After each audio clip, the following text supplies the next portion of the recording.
Listen, can you hear it? That is the sound of a ticking clock, a mechanical heartbeat that once convinced an entire nation they were gods. In 1940, as the panzers rolled through the Arc de Triomphe, the world watched in paralyzed shock. To the German High Command, war wasn't a gamble, it was a solved equation. They had calculated the speed of a tank, the arc of a shell, and the fragility of a human heart with the cold precision of a laboratory. They believed they were the masters of time. Poland was a 3-week drill. France, the most powerful army in the West, was a 7-week ghost. In the war rooms of Berlin, the maps were clean, the GIM were red, and the victory was absolute. But 18 months later, in the frozen, white-out madness of the Russian steppe, that mechanical perfection began to choke. It wasn't just the snow, it wasn't just the mud, it was the terrifying moment the math began to bleed. As the GIM on the map stopped moving forward for the first time in history, a suffocating silence fell over the Reich. Millions of men, once fueled by the intoxicating drug of invincibility, looked at their frozen rifles and realized they weren't marching toward 1,000-year glory. They were walking into a 2,000-kilometer mass grave. This is the death of an illusion. It is the story of how the world's most sophisticated military machine ground itself into dust, not because of a change in the weather, but because of a total failure of reality. As the radio signals from a bunker thousands of miles away grow increasingly frantic, screaming for the defense of imaginary fortresses and moving non-existent divisions, the soldiers on the ground finally see the truth. The machine they worshipped has run out of fuel. The math they trusted has failed. The Blitzkrieg is out of breath. We are going beyond the winter myth. We are stripping away the propaganda to reveal the mechanical and psychological rot that turned a triumphant parade into a 4-year funeral.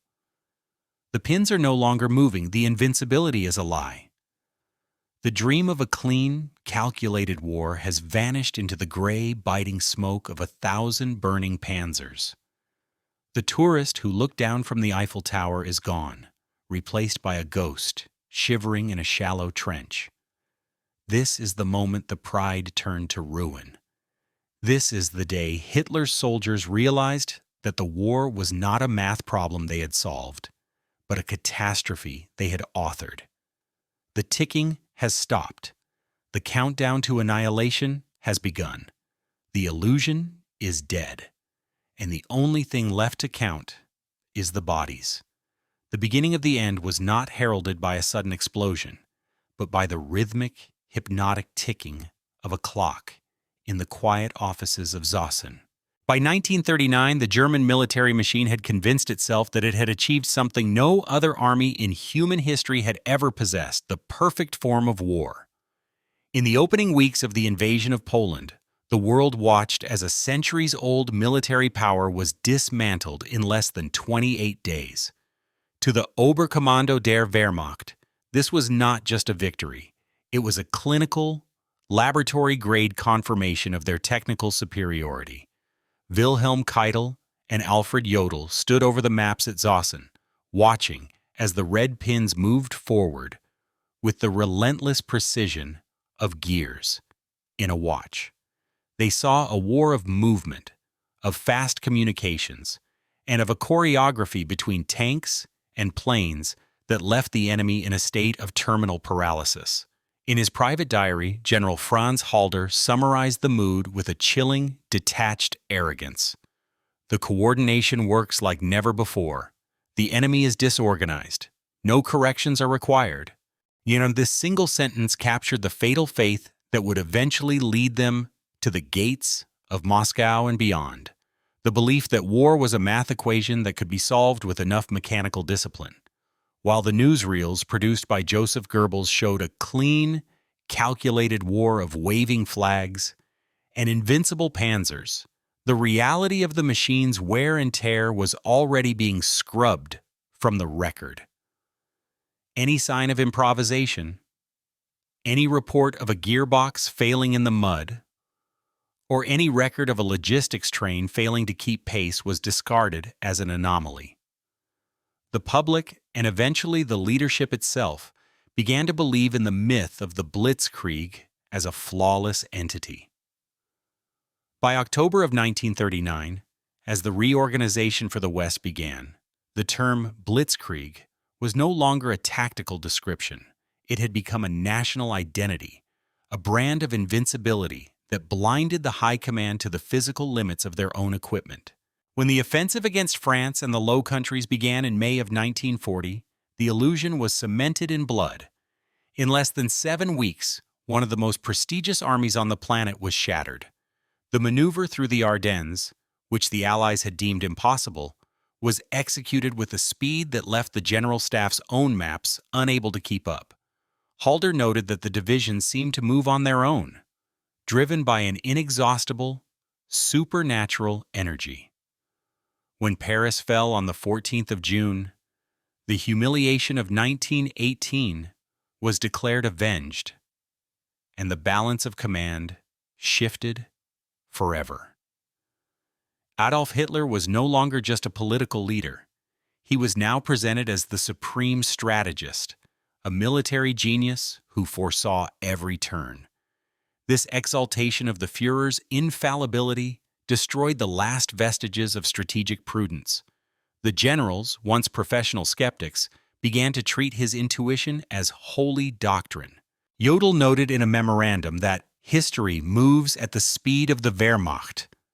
Success had become a statistical certainty, and failure was no longer a possibility to be considered. However, during the summer of 1940, while the Luftwaffe attempted to subdue England, the first hairline fractures in the machine appeared. On the 15th of August, Halder noted that German aviation was failing to achieve decisive superiority, and that the enemy was resisting with an unexpected gritty firmness. This entry, which should have been a screaming alarm, went largely ignored. Hitler proclaimed that England was on the brink of collapse, and in the offices of Berlin, the talk shifted to a new, larger target, the Soviet Union. The transition from the English Channel to the Russian steppe was presented not as a dangerous gamble, but as a natural, inevitable expansion of the Blitzkrieg's success.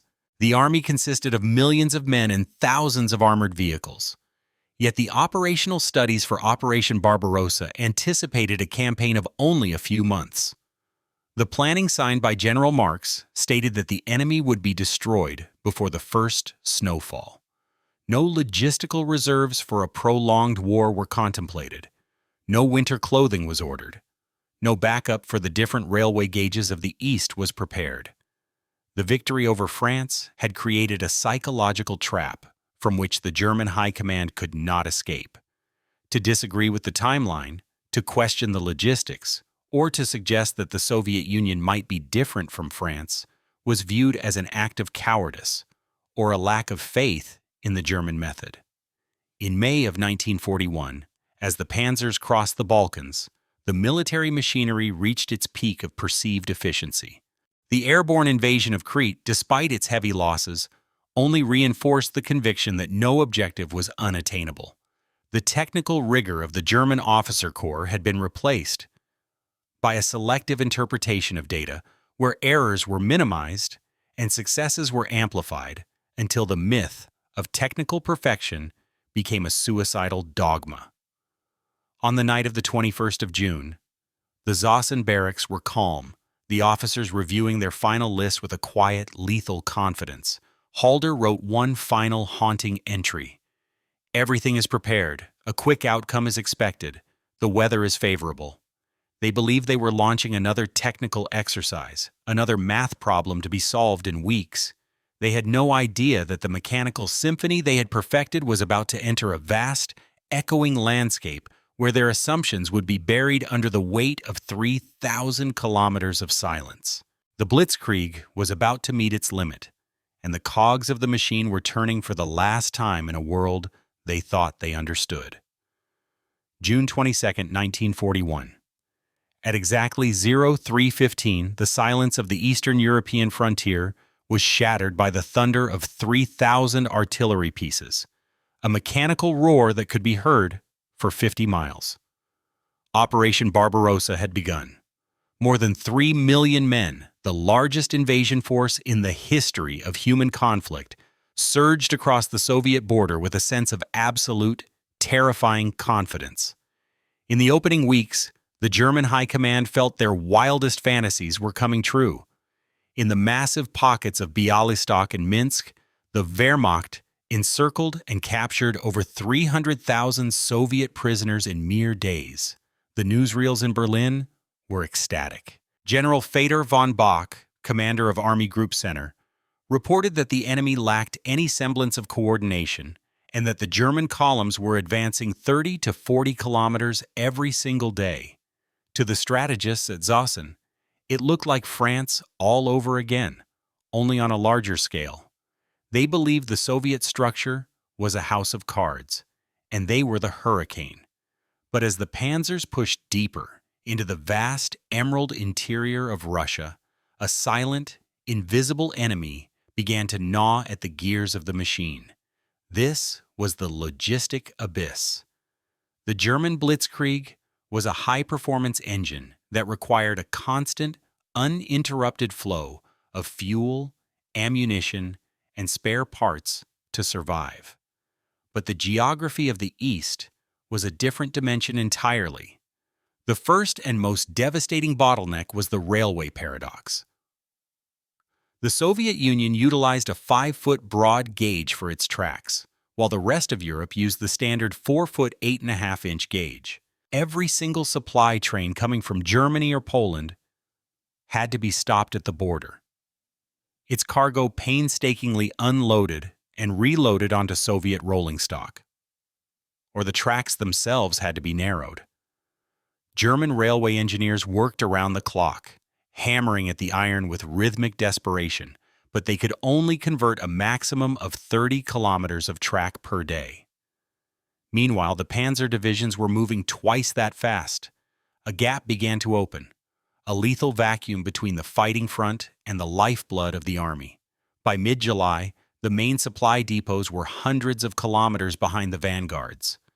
To bridge this gap, the Wehrmacht relied on a massive fleet of Opel Blitz trucks and horse-drawn wagons, but the Russian landscape was a graveyard for European vehicles. There were no paved highways here, only primitive dirt tracks that turned into clouds of choking, abrasive dust in the summer heat. This dust was a silent killer. It bypassed the fine German filters, entering the high-tolerance engines of the Panzer IIIs and IVs, grinding the pistons into scrap metal. In the field workshops, mechanics worked under the brutal sun, their hands stained with grease and grit, as they realized they were fighting a war of attrition they hadn't planned for. A quartermaster report from August 1941 revealed a terrifying truth that was hidden from the public. Each kilometer traveled was an irreversible expenditure of the machine's life.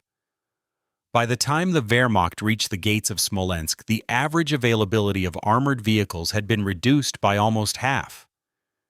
This wasn't because of Soviet shells, but because the machine was literally eating itself. The horses, the literal backbone of the German infantry divisions, were dying of exhaustion by the thousands, their carcasses lining the roads like mile markers of a failing dream. Fuel became a ghost. Motorized units were forced to halt for days at a time, waiting for a single convoy of trucks that had survived the treacherous journey from the railhead. Commanders began to ration gasoline with the desperation of drowning men, ordering marching shifts to conserve every drop. The Blitzkrieg, designed for continuous fluid movement, was being forced into a stuttering, halting crawl. In August, Hitler made a fateful decision to divert forces southward to Ukraine, seeking wheat and oil, a move that further strained the already breaking supply lines. General Halder noted in his diary that the logistical routes were being redirected into an impossible web, increasing the distance to the depots until the math simply didn't work anymore. Even the capture of Kiev, with its 600,000 prisoners, could not mask the technical rot. The workshops were now dismantling 3 damaged trucks just to keep one running. The precision of the German method was being replaced by a desperate, gritty improvisation. In the north, the siege of Leningrad was closed, but the forces there were already starving for ammunition. The model of quick warfare had reached the physical limits of the planet. And then, the weather changed. The autumn rains arrived, and the primitive roads of Russia transformed into the Rasputitsa, the season of mud. The dust that had choked the engines now turned into a thick, black glue that swallowed tanks up to their turrets. The horses couldn't pull the cannons. The trucks sank to their axles. The reports from the front on October 11th indicated advances of barely 5 kilometers per day, while fuel consumption doubled as engines fought against the muck. The German machinery, designed for the paved roads of Western Europe, was now immobile, a series of static targets in a vast dark ocean of mud. Supply trains stopped hundreds of kilometers away, their cargo rotting as soldiers marched through the rain to receive half rations. The illusion of the clean, calculated war had vanished, replaced by a cold, wet reality of hunger and mechanical failure. The High Command in Berlin continued to move pins on the map, but the pins were no longer representing units. They were representing ghosts. The machine was out of breath. The gears were jammed, and as the ground began to freeze in late October, the Germans felt a brief moment of relief, thinking the hardness of the soil would return their mobility. They didn't know that the cold was bringing a new kind of death, one for which they had no coats, no lubricants, and no answer. The 50% tank failure rate of August was about to become a total collapse. The math had failed, the logistics had vanished, and the great illusion of invincibility was about to be buried under the first white shroud of a Russian winter. The abyss had opened, and the Wehrmacht was falling in. By the summer of 1942, the German military machine attempted to reignite its stalled engine with Operation Blue. The target was no longer the political heart of Moscow, but the industrial and liquid lifeblood of the South, the oil fields of the Caucasus, and a city on the Volga that bore the name of Hitler's greatest rival. This was meant to be the recovery, the moment the Wehrmacht proved that the previous winter was a mere fluke of the weather. The Sixth Army, under the command of General Friedrich Paulus, was the spearhead, a massive professional force of 300,000 men, supported by 1,000 pieces of artillery and the finest panzer divisions in the Reich. As they crossed the sun-baked steppe, the dust once again clogged the filters, and the heat hammered the steel, but the momentum felt unstoppable. On August 23rd, the Luftwaffe dropped 1,000 tons of explosives on Stalingrad, turning a living city into a skeletal landscape of jagged brick and burning oil. In Berlin, the propaganda machine declared that victory was a matter of days. But as the Sixth Army entered the ruins, the war changed into something the German manual had no name for. They called it Rattenkrieg, the War of the Rats. The open maneuvers of the Blitzkrieg were impossible here. The fighting was measured in inches, a desperate struggle for a single cellar, a factory floor, or a jagged staircase. The mechanical superiority of the German tank was neutralized by the rubble, and the individual initiative of the German soldier was swallowed by the anonymous brutality of urban attrition. Hitler, obsessed with the symbolic value of the name Stalingrad, forbade any tactical withdrawal, effectively locking his finest army into a stone cage of his own making. On November 19th, the trap was sprung. Operation Uranus, a massive Soviet pincer movement, shattered the weak Romanian flanks and closed the encirclement in just 4 days. 250,000 men were now trapped in the cauldron. As the winter temperatures plummeted, the logistical rot that had begun in 1941 reached its terminal phase. Hermann Göring promised an airlift that was a physical impossibility. He claimed he could deliver 600 tons of supplies daily. He rarely delivered 80. The soldiers of the Sixth Army began to starve, eating their horses and then their pride, as they waited for a rescue that would never come. On January 30th, 1943, Hitler promoted Paulus to Field Marshal, a cynical, unwritten order to commit suicide, because no German marshal had ever surrendered. Paulus ignored the decree. On February 2nd, the last pocket of resistance collapsed. The silence that followed was deafening. In the wolf's lair, Hitler stared at the map in total, motionless shock. The GIM representing the Sixth Army were gone. It was the first time an entire German army had been erased from the earth. The myth of invincibility was not just cracked, it was shattered. But the Reich had one final, desperate card to play. By the spring of 1943, after a brief, brilliant recovery by Erich von Manstein at Kharkov, Hitler turned his eyes toward the Kursk salient. Operation Citadel was to be the final charge of the armored empire, a massive pincer movement to encircle the Soviet center. But Hitler, once the master of speed, became a prisoner of his own technology.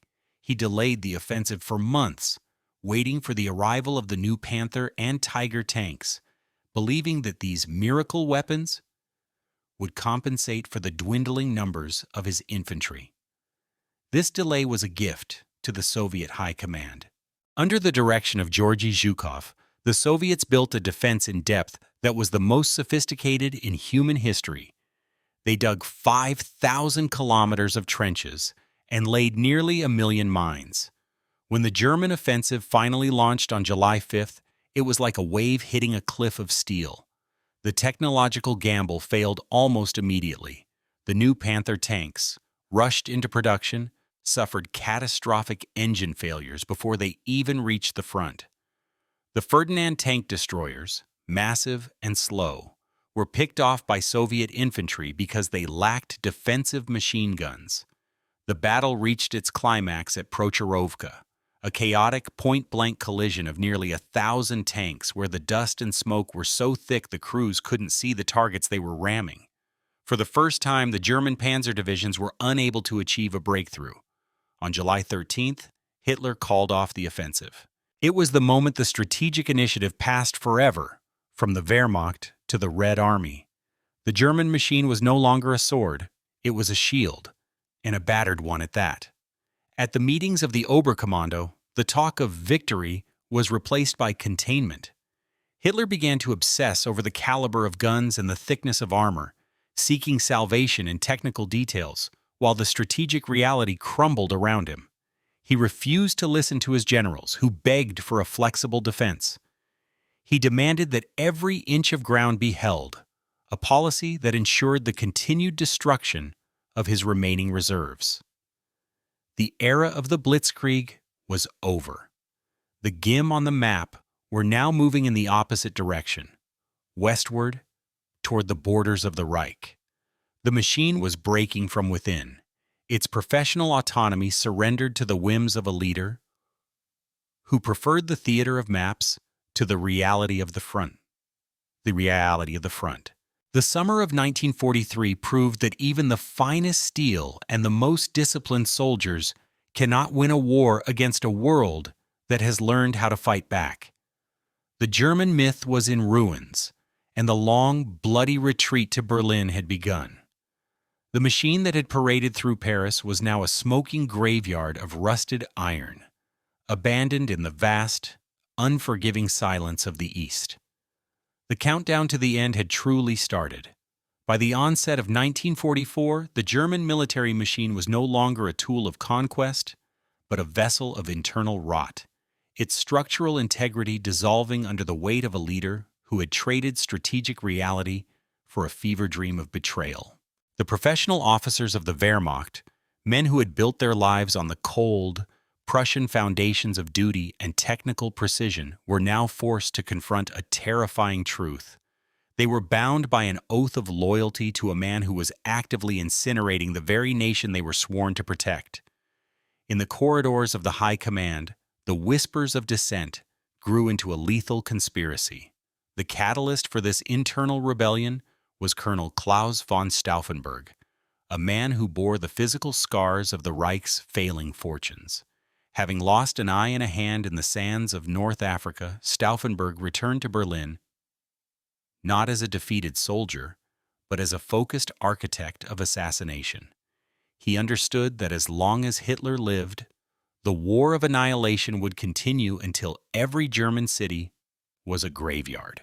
Alongside General Friedrich Olbricht and Ludwig Beck, Stauffenberg weaponized the Reich's own emergency mobilization plan, Operation Valkyrie, turning a tool meant to suppress civil unrest into a mechanism for a military coup.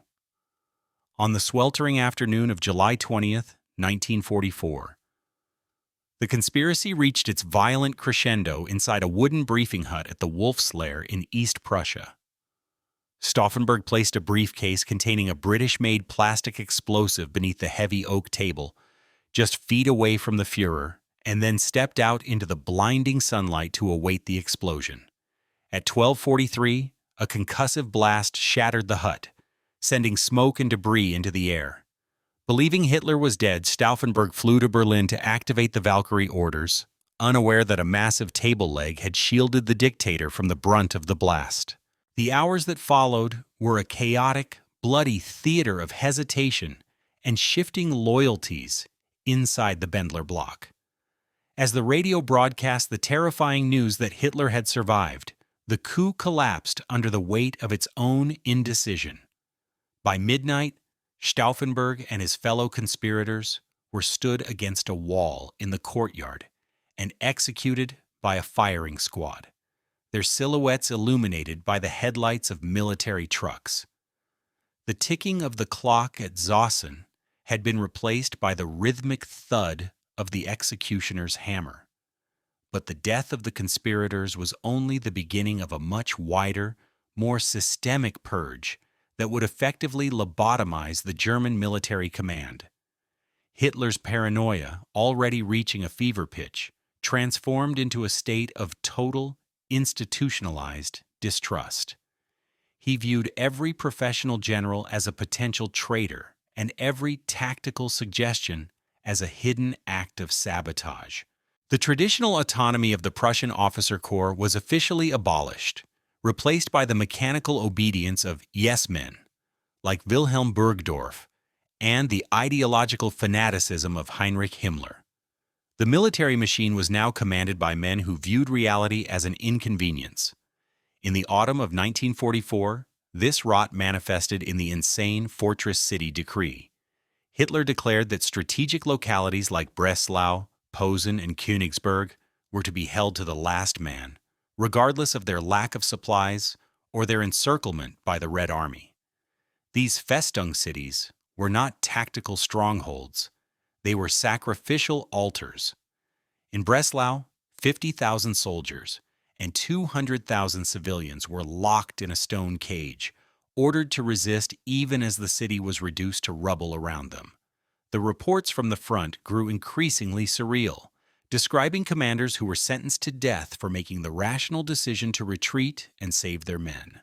The military police and the SS roamed the roads, executing anyone suspected of defeatism with a summary brutality that turned the retreating army into a mobile slaughterhouse. To fill the gaping holes in the front lines, the regime created the Volkssturm, a militia composed of old men in their 60s and boys of 14 who had barely begun to shave.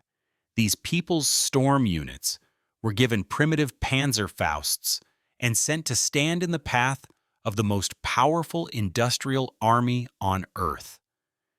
In the private diaries of the frontline officers, the professional distance of the early years was replaced by a sense of suffocating, senseless doom. They wrote of impossible orders delivered by leaders who were moving non-existent divisions on maps that no longer matched the terrain.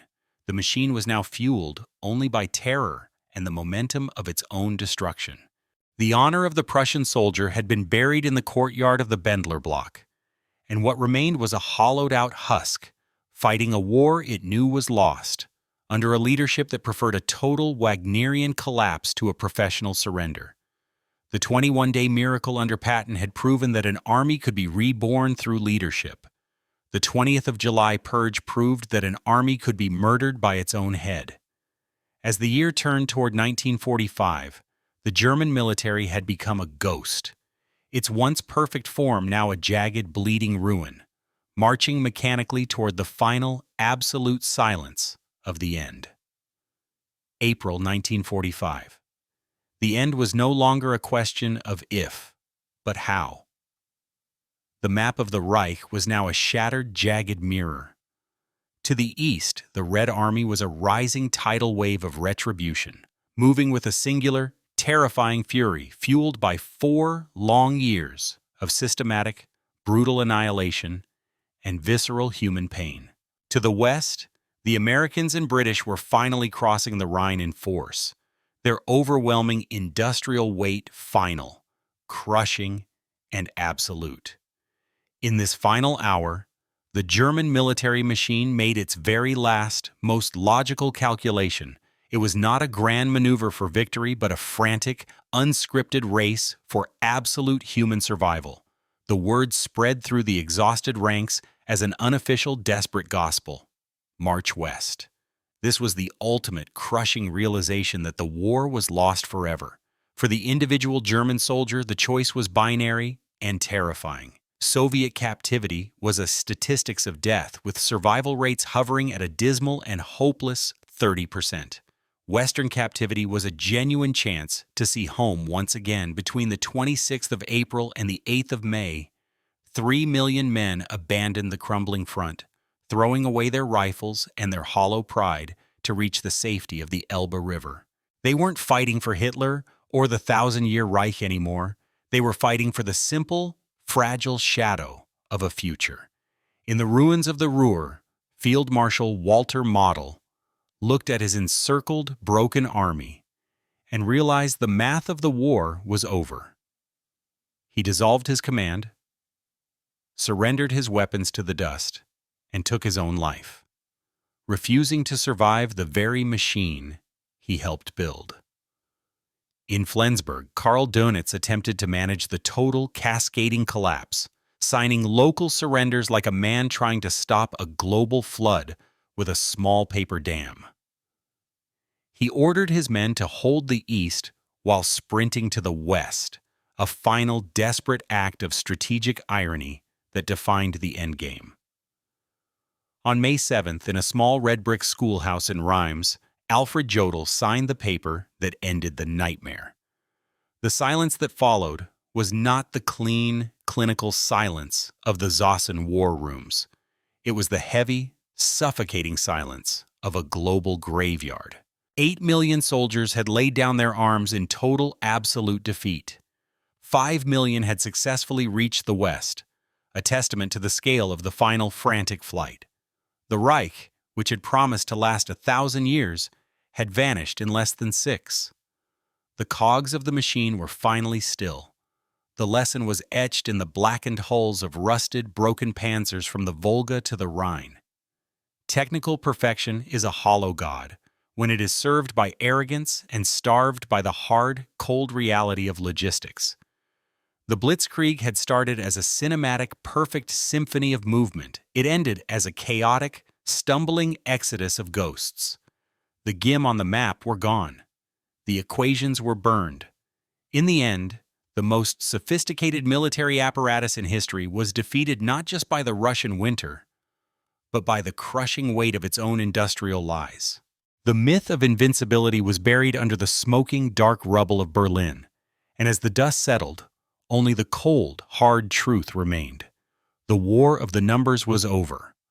The war of the people was won. History moved at the speed of the truth, not at the speed of the Wehrmacht. The machine was dead. The calculation was finished.